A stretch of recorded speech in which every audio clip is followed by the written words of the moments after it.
Welcome to the Persecution Report, a podcast dedicated to uncovering the truth behind the current situation in Bangladesh.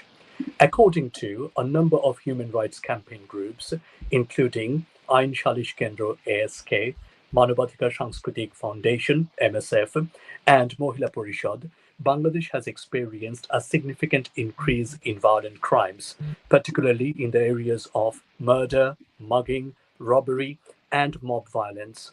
A report published in the Dhaka Tribune in December 2024 states that from September to November 2024, there were 583, 399, and 337 murders in those respective months, compared to 238, 258, and 227 murders during the same months in the previous year, 2023. On average, 439 murders were committed monthly, nearly doubling the average of what it was in the previous year. The situation deteriorated further between January and June 2025. A total of 1,930 murders recorded, averaging 11 per day. The environment presents serious concerns regarding public safety and security. The law and order situation has significantly deteriorated since July-August 2024, when police and law and order and security forces were brutally attacked, and some of them, and many of them, were killed during that particular riots by unruly mobs. The July-August 2024 rioting served as a forewarning of what the country would continue to encounter in the coming months. The prevalence of criminal activities, often occurring without accountability, has increased significantly over the last 1 year. Instances of deceased individuals being discovered in rivers have become alarmingly common. This situation has resulted in a disturbing atmosphere that resembles a dystopian reality rather than the normal day-to-day lives which we are all accustomed to. To discuss this issue, today I'm accompanied with a panel of experts. Please join me in welcoming Barrister Tapush Kumar Bol, former prosecutor, International Crimes Tribunal, Bangladesh, and Senior Associate of South Asian Development Democratic Forum, Mr. Tono Imroj Alam, human rights activist and member of the editorial board of BD Digest, Mr. Anwar Shadat Jihan, aerospace engineer and columnist, and Mr. Saifur Rahman, IT expert, blogger, and director, Global Justice Network Foundation. So before we move further, I would like to request Mr. Jihan to share some slides and take us through the situation, what is happening right now in Bangladesh. Thank you, Mr. Dey, for inviting me today, and many thanks to the distinguished panelists for your time. Since the fall of the Awami League-led government last year, Bangladesh has transformed into a place where rivers are no longer a habitat for fish, instead have become a dumping ground for bodies of crime victims. The intricate network of waterways that makes Bangladesh unique has turned into a nightmare for the law enforcement agencies. In a matter of only 6 to 7 months this year, 301 bodies were recovered from rivers across the country.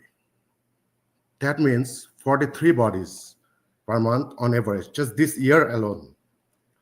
On August 23rd, River Police have recovered 4 bodies, including that of a woman and a child, from the Buriganga River in Dhaka. Autopsies revealed that they were strangled before being dumped. Just a few days later, on August 27th, police have recovered a headless body from the Shitalakha River in Rajbari. And through fingerprint analysis, it was found that the victim is Habib, just a 27-year-old man. In June this year, from Matamuhuri River in Bandarban, a body of a tourist was recovered. And in December last year, 7 crew members were brutally murdered aboard a cargo vessel in Meghna. The attackers attacked him, stabbed, stabbed them during their sleep, and left them to die. And we also remember the incidents with the Borishal University official whose body was found from a canal.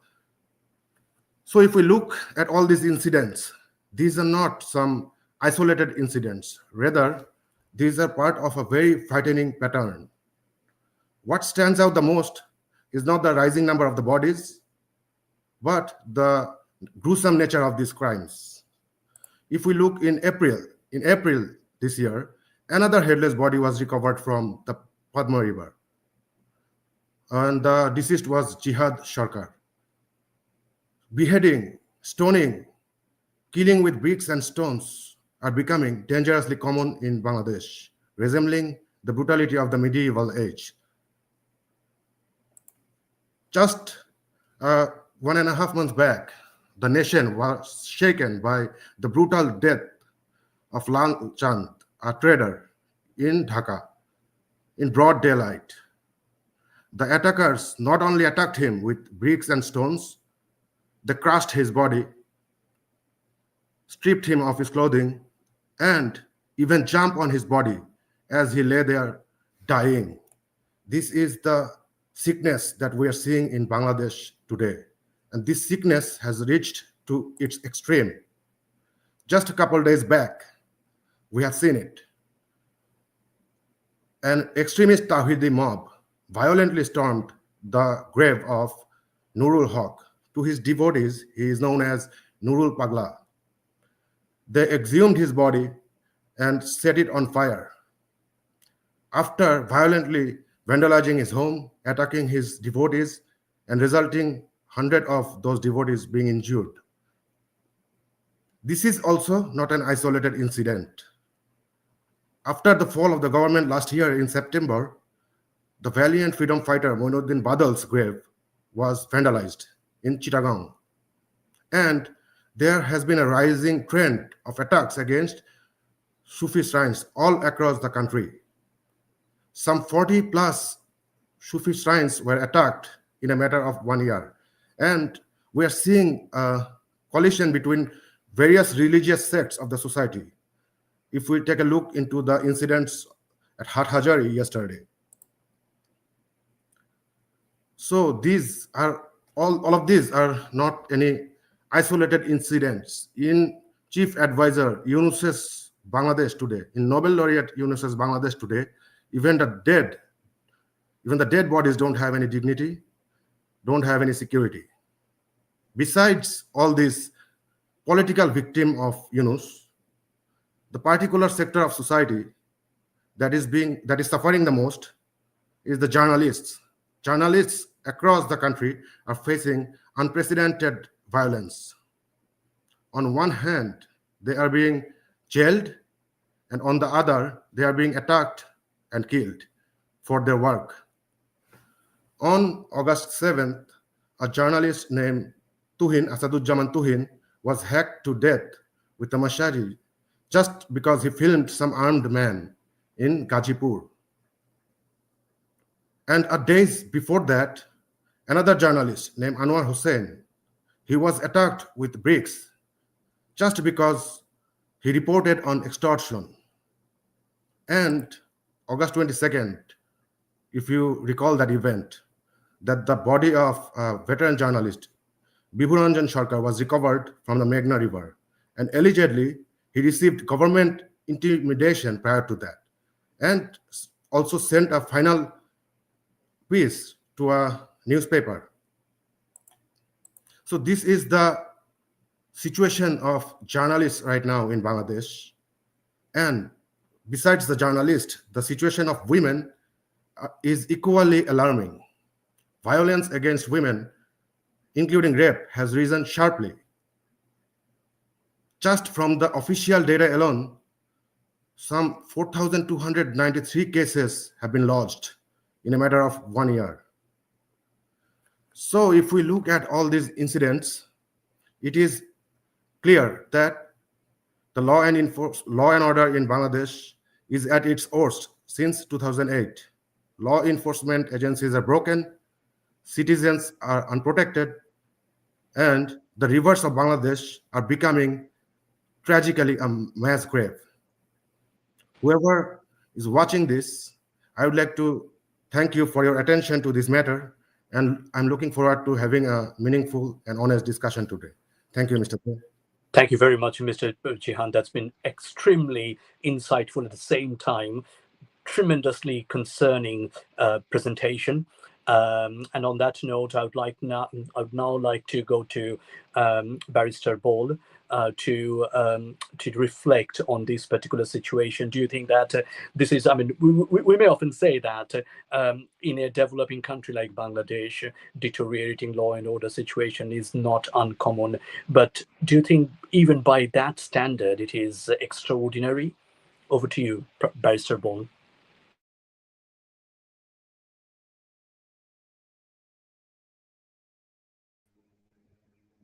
Please unmute yourself.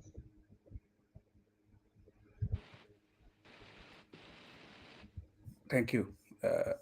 As I said, this is extraordinary even in Bangladesh is a developing country, and the current situation in Bangladesh is not merely a breakdown of law and order. It is a collapse of governance, accountability, and moral leadership. What we are witnessing is the tragic consequence of an inexperienced and dangerously incompetent interim government of Dr. Yunus, which came to power following the July-August riot, or we can say it as color revolution of 2024. This regime has failed to uphold even the most basic responsibilities of the state, protecting its citizens, maintaining public order, and ensuring justice. Under this interim authority, right-wing Islamist political forces have resurged, emboldened by the release of extremists and convicted war criminals like ATM Azharul Islam, a man found guilty of crimes against humanity and genocide during 1971. His release, along with others, sends a chilling message that impunity is now state sanctioned. This has had a domino effect. Mob violence has become normalized, and attacks on police and security forces, once unthinkable, are now routine. The very institutions meant to protect the public are under siege. What is the result? Rivers turning into dumping grounds for corpses. This is not metaphorical. It is the grim reality of a nation where murder has become a daily statistic, not a national emergency. We must also confront the targeted violence against minorities, women, journalists, teachers, and dissenters. These attacks are not random, they are ideological. They are part of a broader campaign to silence voices of reason, secularism, and resistance. The rise of religious extremism has coincided with a sharp decline in civil liberties and human rights. And behind this chaos, we must not ignore the role of Muhammad Yunus, whose alleged corruption and political maneuvering have contributed to the erosion of democratic institutions. His influence over key sectors has created a shadow economy of privilege and protection, while ordinary citizens suffer. This is not just a crisis, it is a transformation from flawed democracy to a dystopian state where violence is routine, justice is absent, and fear is omnipresent.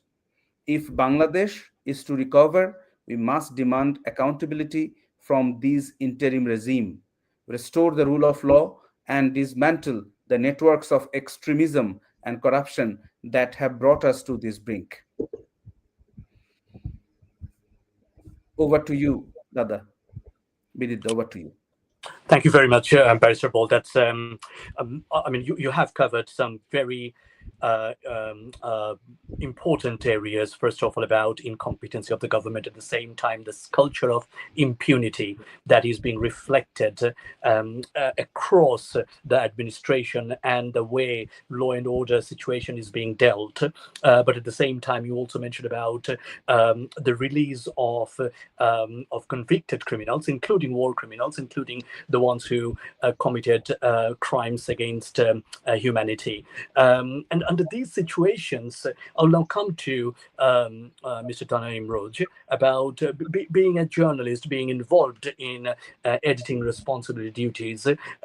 How do you see the situation with regard to the deteriorating law and order conditions in Bangladesh? In just two words, despicable, grim, hopeless. I probably used one extra word, hopeless, because that's how we feel about Bangladesh right now, the country that was labeled as the emerging tiger of Asia. In just 1 year, now we are seeing reports of many international media that this is probably the next Afghanistan, and economically, next Pakistan. If I am to go to search the reason, there is one basic fundamental of it, that a government that is immoral, a government that do not have morality.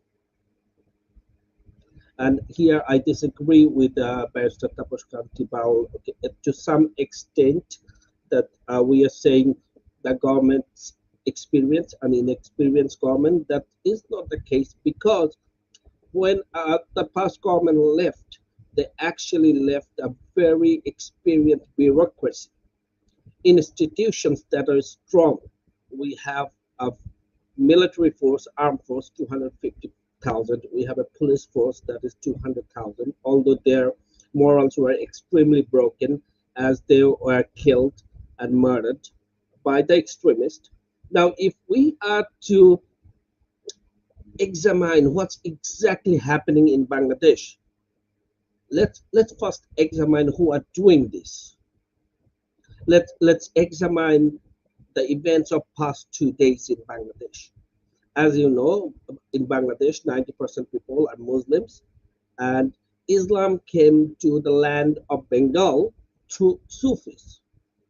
And to the Sufis, people who follow the Sufi sect of Islam in Bangladesh, to them, the birth date of Prophet Muhammad, is very significant, very important. This is one of their very important days. And then we have this extremist Islam that have been rising since Yunus came to power. They are opposing this event, this celebration. They are saying this is not proper Islam. They are imposing their Islam to others' Islam.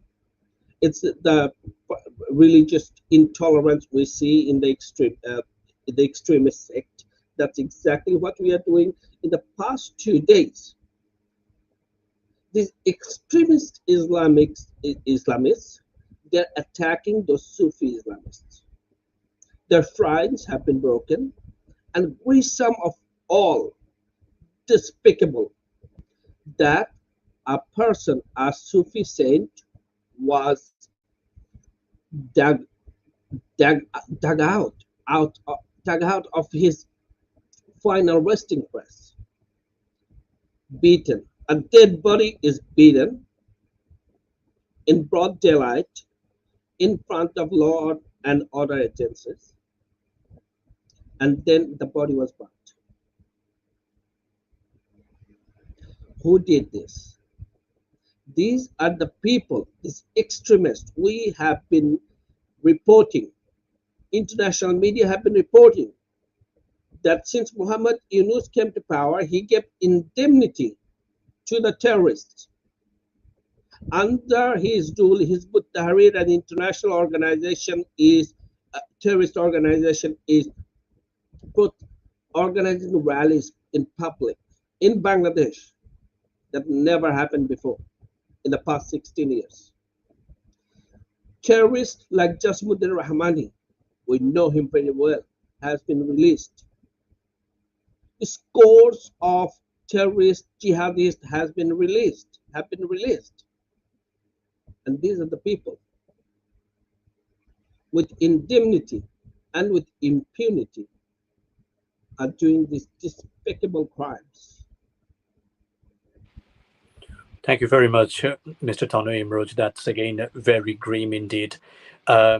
And both of the panelists actually have referred to the rioting situation in July, August 2024, which led to killing of scores of police personnel, although the number is disputed, but we know that for fact there were a lot of casualties. May I request Mr. Jihan to take us through some of the slides so that our viewers can refresh their memories about what happened in July, August 2024. Thank you, Mr. Dey. So the law and order situation that we are seeing today in Bangladesh did not happen overnight. It happened in a very organized way by an organized cabal of elitists. And one important part of their conspiracy was to destroy the law enforcement of Bangladesh. And as part of this, last year in July, starting in July, there had been a significant rise in violences against police officers. Some of these organizers of this so-called quota movement have openly confessed of killing police officers. That by doing that, they broke the morale of the law enforcement and successfully toppled the democratically elected Awami League government. Just from the official data alone, more than 44 or 45 police officers were killed in just the month July alone. And this is just the official data. There are information where we are seeing that the number may be in the thousands. Out of the 693 police stations in Bangladesh, more than 450 were completely vandalized and destroyed as part of their strategy to destroy the law enforcement of Bangladesh. Some politicians from the BMP openly confessed about storming into a police stations and destroying and killing officers in the process. At the Enayatpur police station, where 14 police officers were killed. And this does not stop only after the democratic government was toppled. After August 5th, the violence against police officers continued. Now, the organizational structure of the police are completely broken. And if you guys look into this, some of these horrific images, it is really hard to even take a look.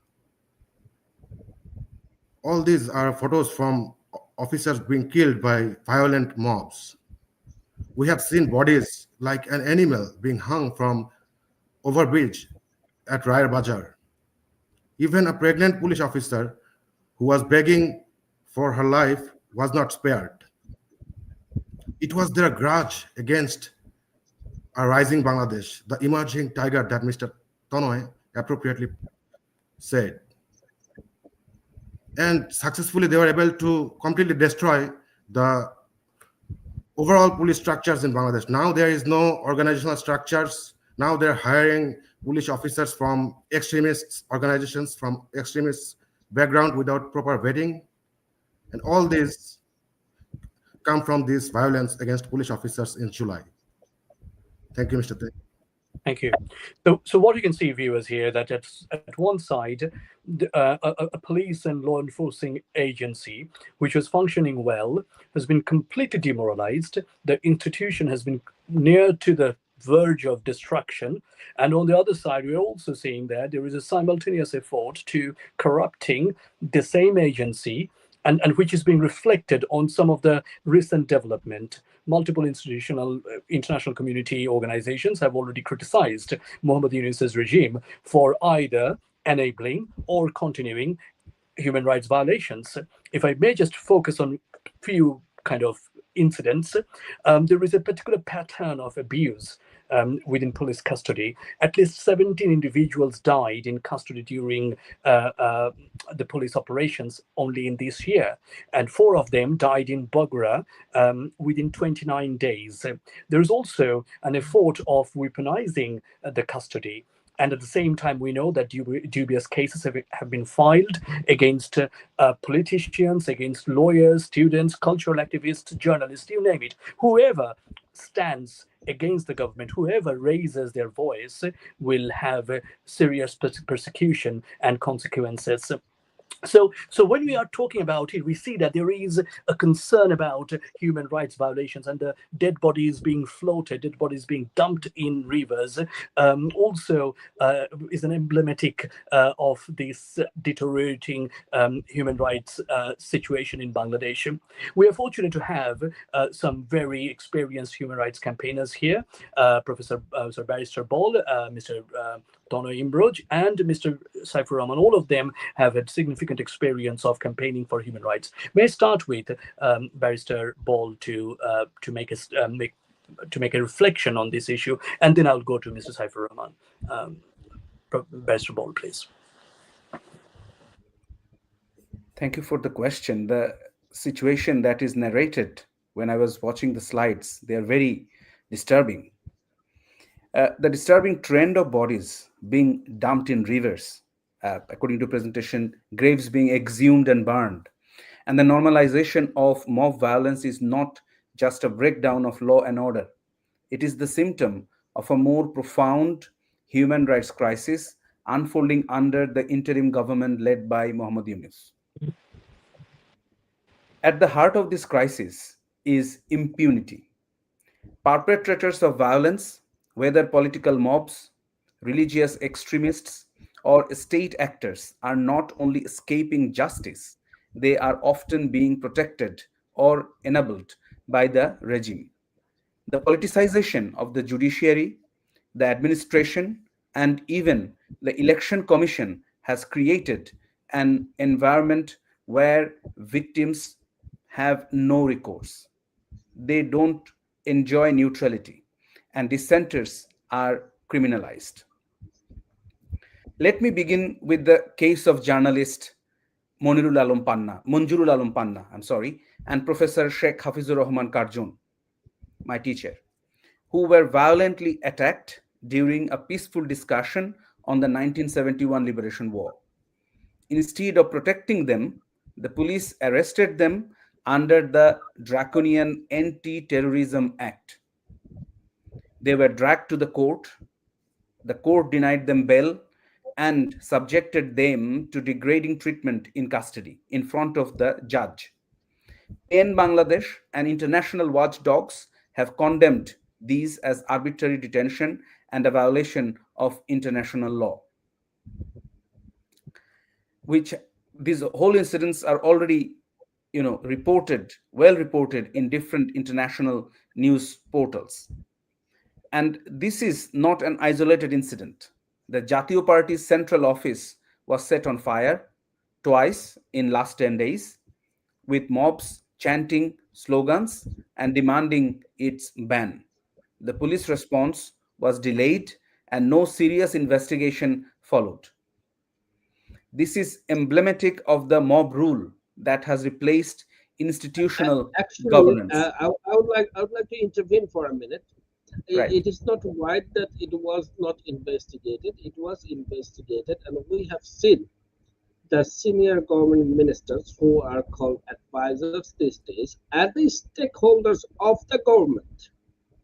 Stakeholders of the government, such as Bangladesh Nationalist Party, BNP, and Jamaat-e-Islami, they are demanding banning of Jatiyo Party from Bangladesh's political landscape.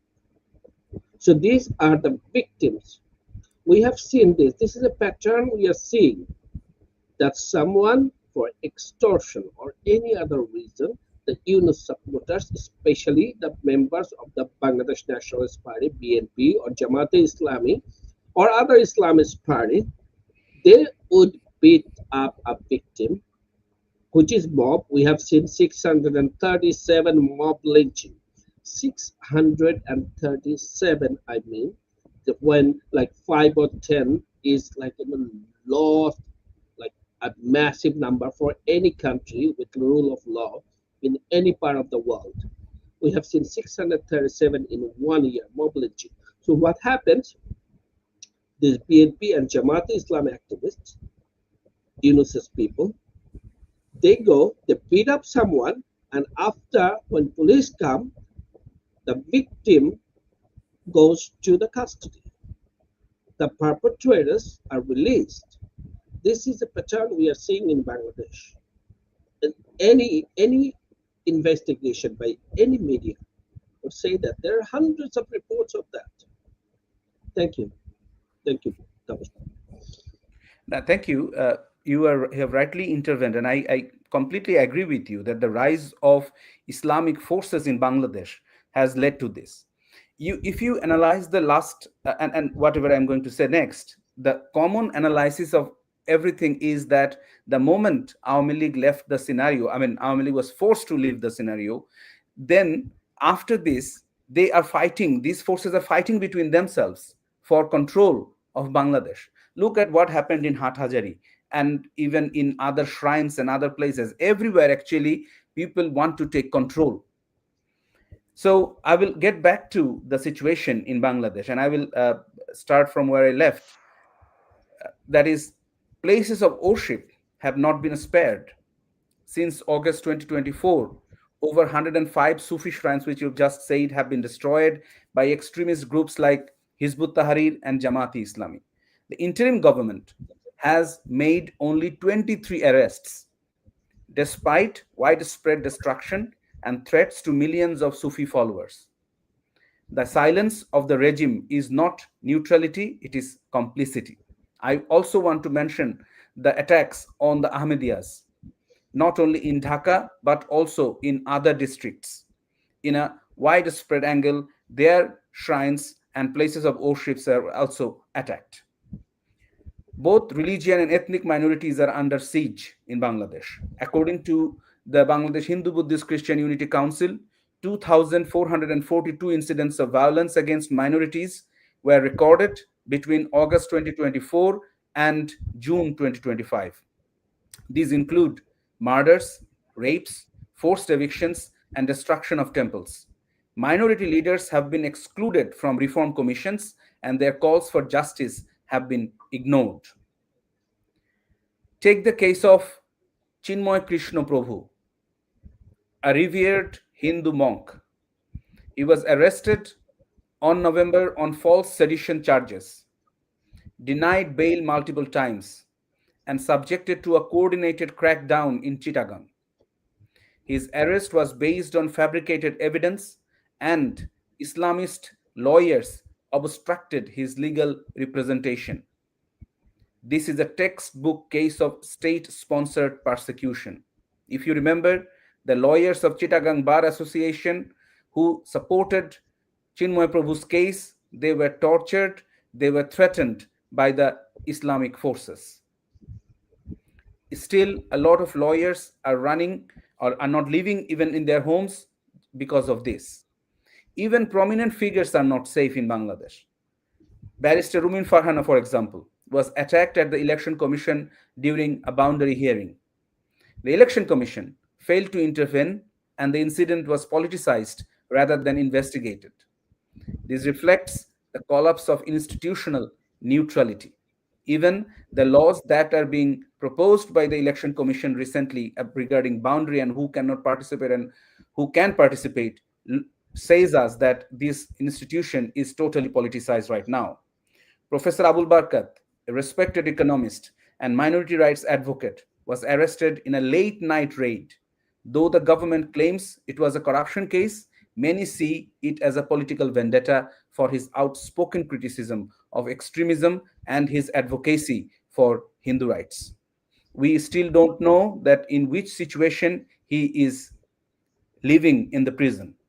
And what of journalists like Shahriar Kabir, whose bail petitions were repeatedly denied due to state interference?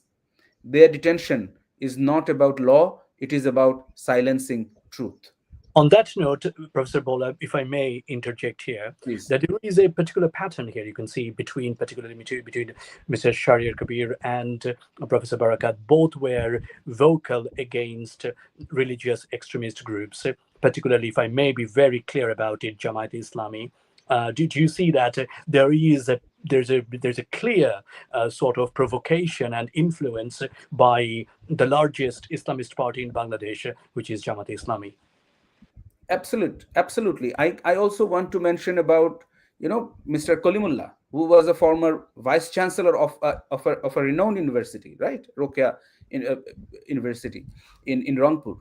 So what is happening against him? He was also arrested in phony cases just because he was vocal, he was dissenting. So what is the case about the supporters of Awami League?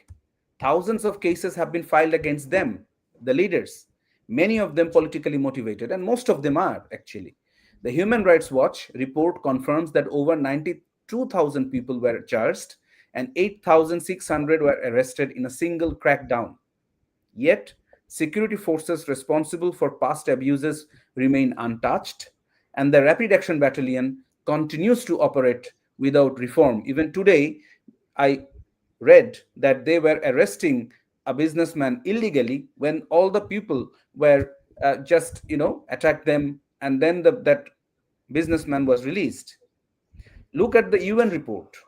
Even the UN report, while acknowledging the brutality of the previous regime, fails to capture the current climate of fear and repression fully.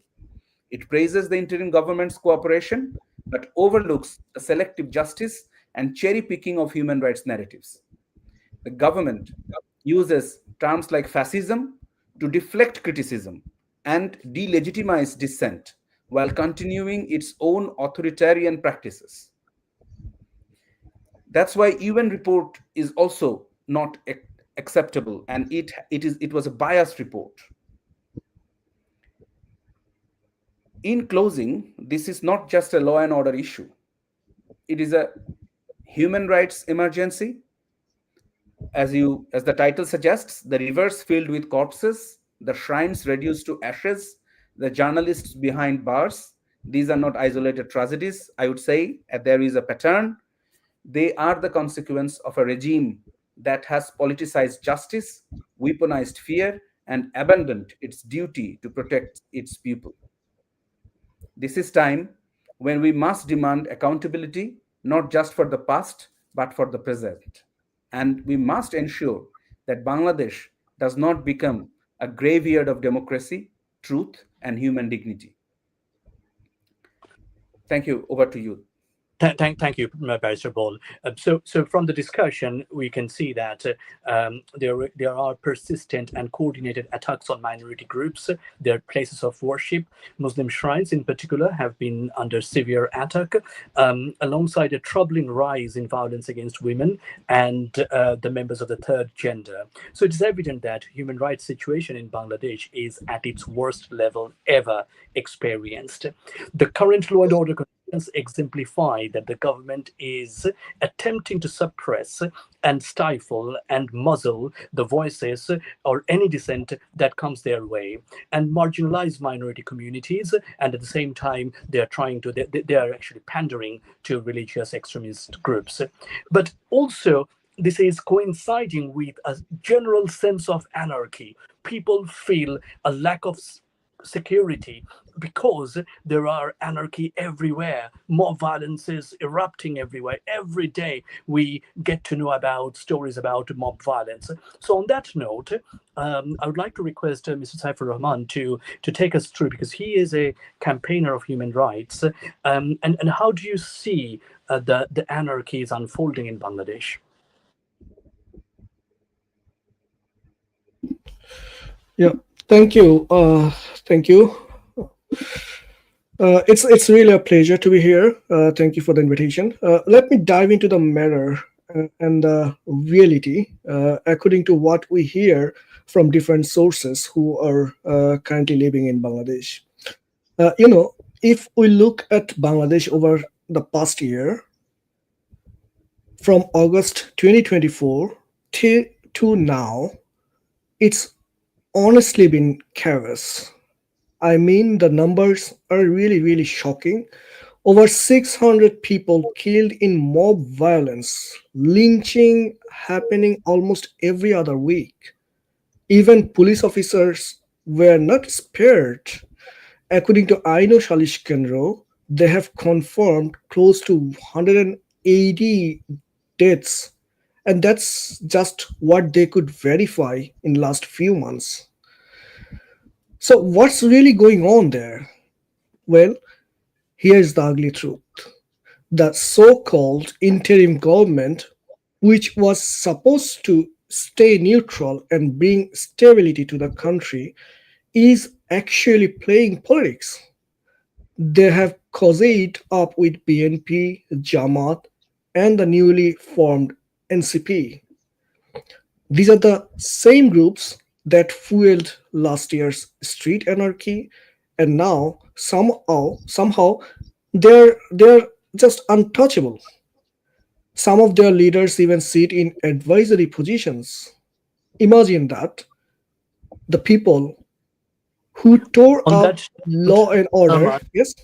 sorry, Mr. Just to compliment what you have said, press secretary said at some point that you cannot call them mob violence; these are pressure groups, which created widespread criticism. I'm sorry, I'm having a laughter to even while talking this grim situation because these people they have made a complete joke out of administering the whole country.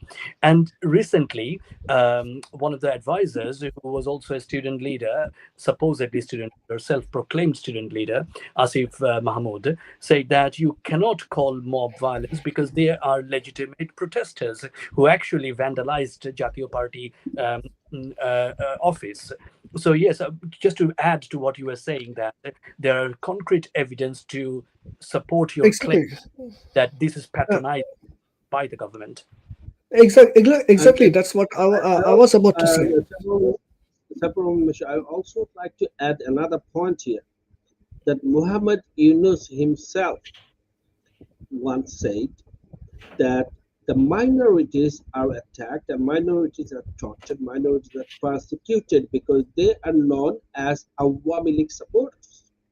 Exactly. It's a Immoral, complete, immoral and shameful. yeah. What a shame. Like imagine that these people who tore up the complete law and order situation and were behind all those anarchy are now running the show, and they're not even hiding it. If you check their social media, they're openly calling for more conflicts, even hinting at civil war. It's basically a politics of intimidation. The message is very clear. They want to hold on to power by any means necessary. So here we are in a country where might is right, where there is no accountability, no responsibility, and the government, I mean the so called government, instead of fixing it, they're enabling it. That's the real tragedy nowadays. Thank you. Thank I you. would like to I would like to draw a Before distinction you here. also just to remind you one thing, which Mr. Rahman actually raised a very, very important point here, is that about the threat for civil war. And it's not like once or twice, repetitively. And one of the advisors, who is also being portrayed as the mastermind behind the July August uprising, talks about civil war. I think Bangladesh is perhaps this interim government is the only government in the entire world where a government ministerial person threatens with fear for civil war. Over to you, Mr. Tanai. Yeah, I would like to draw a distinction here. The difference between Bangladesh Awami League and the evil forces there who are with Muhammad Yunus, Bangladesh Nationalist Party or the Jamaat Islami and all other Islamist force. That if you remember the groundbreaking Sachar report of Justice Rajendra Sachar in India, and there Justice Sachar Marx that equal treatment of the minorities is the acid test for a government. Uh, under Bangladesh, Awami League's watch in Bangladesh, okay, there were turbulence, but no one could ever call it systematic or institutional, that any institution of the government or any institution of the party are persecuting the minorities. When the minority groups of a country feel safer, confident to a political party, that is the right political party. No one can argue this. This is just an argument because on the this is a basic fundamental of human rights. This is a basic fundamental of a country, of constitution and constitutionalism. Equal rights, empowerment yes. of minorities. Yes, please. Yes, I would like to add two things here with Tonoi. The first thing is when Professor Yunus was being asked by different journalists in different conferences outside Bangladesh, he was repeatedly denying it and was telling, okay, these minorities are the voters of Awami League and politically these attacks are politically motivated, as if politically motivated attacks are just justified. That's very strange, and even we can see till now they're completely in a denial mode. Like just denying. They are not even acknowledging those attacks. So if you don't acknowledge, you will never will be able to fix it. It's actually not true. They acknowledged it. They I would like to, acknowledged that attacks, 2,000 attacks on Hindu and the minorities happened in Bangladesh, and after acknowledging it, they gave the perpetrators indemnity. They issued the indemnity because they acknowledged, they knew it happened, and they want to safeguard the even perpetrators. it took a while for them to recognize or acknowledge that initially. That I would like to bring all all of your the- attention to matter here. All these people that are in power right now, they are supposedly the biggest human rights proponents, right? They have been selling human rights and they have been earning their bread and butter from selling human rights and freedom of expression for years. But like, what are they doing right now? Are human rights selective to them?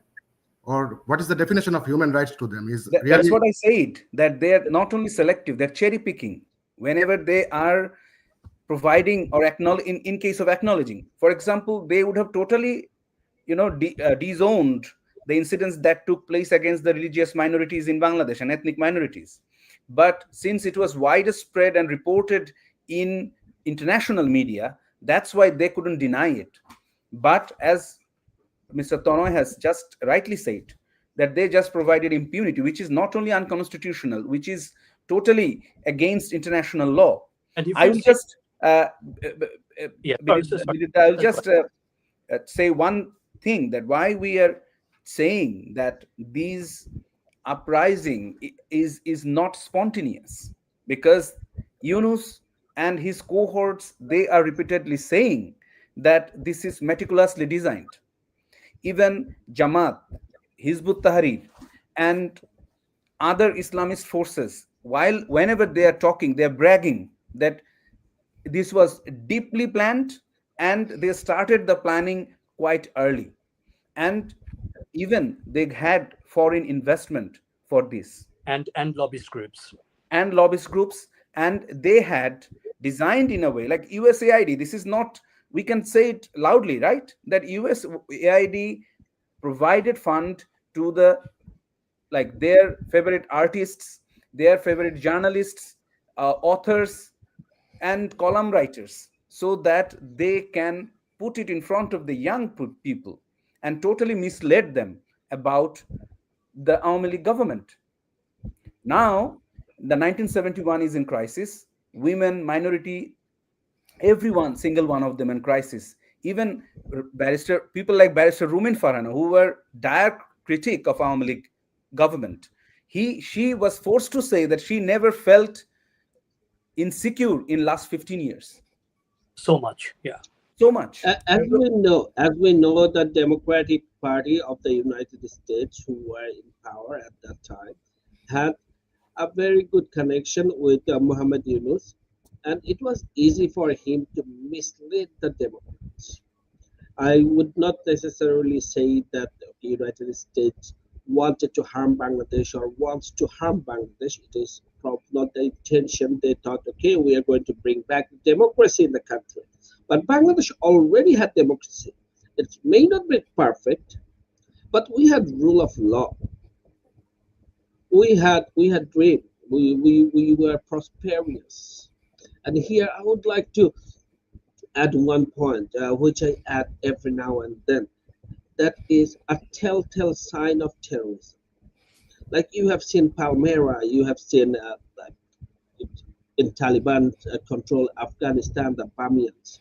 What they do is that they destroy sculptures, they destroy heritage sites, they destroy music, they destroy culture. And this is exactly what happened in Bangladesh in the last 1 year. 1,400 sculptures, museums, heritage sites have been vandalized. When 1,400, not one or two, I mean 1,400 heritage cultural sites and sculptures are destructed in Bangladesh, tarnished, demolished, that means terrorism are in Bangladesh, terrorists are in charge, and when those terrorists are given impunity and indemnity, that means this government nurturing them for their On that, I can add a yes, news here. Sorry for interruption. Today I have read a news like the government has lost in last 1 year more than 1,000 crore of revenue, which uh, used to come from tourism and industry.